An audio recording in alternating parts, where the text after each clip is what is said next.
Gregg Allman didn't just survive the blues. He lived them so completely that by the end, there was no distance left between the man and the music. His father was shot dead by a hitchhiker the day after Christmas, when Gregg was just 2 years old.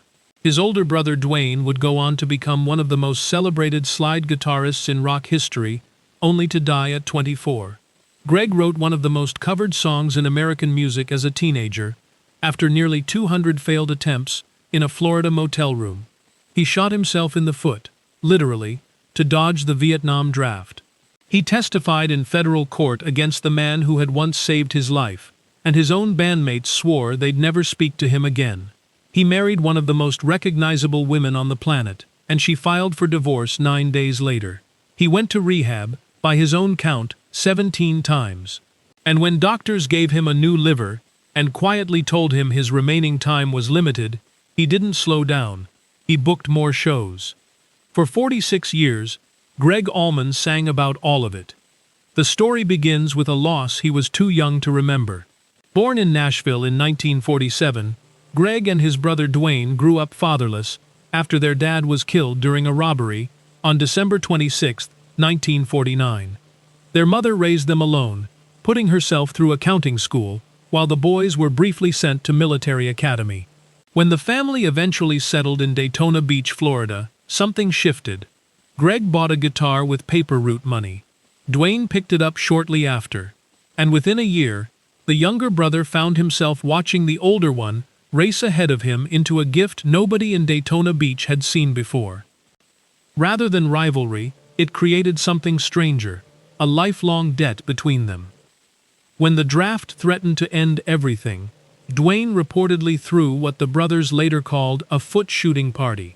Gregg painted a target on his moccasin, steadied himself with whiskey, and pulled the trigger. He limped into his draft physical and walked out with a deferment. He later spoke about it without much regret. He'd already decided what he was built for, and it wasn't someone else's war. By 1969, Dwayne had assembled an extraordinary band in Jacksonville, Florida.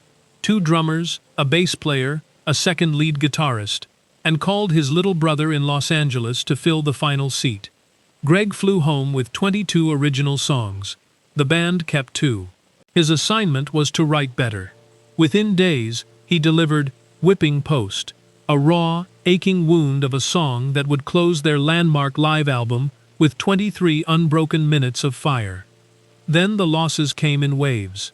Dwayne died in a motorcycle accident in October 1971.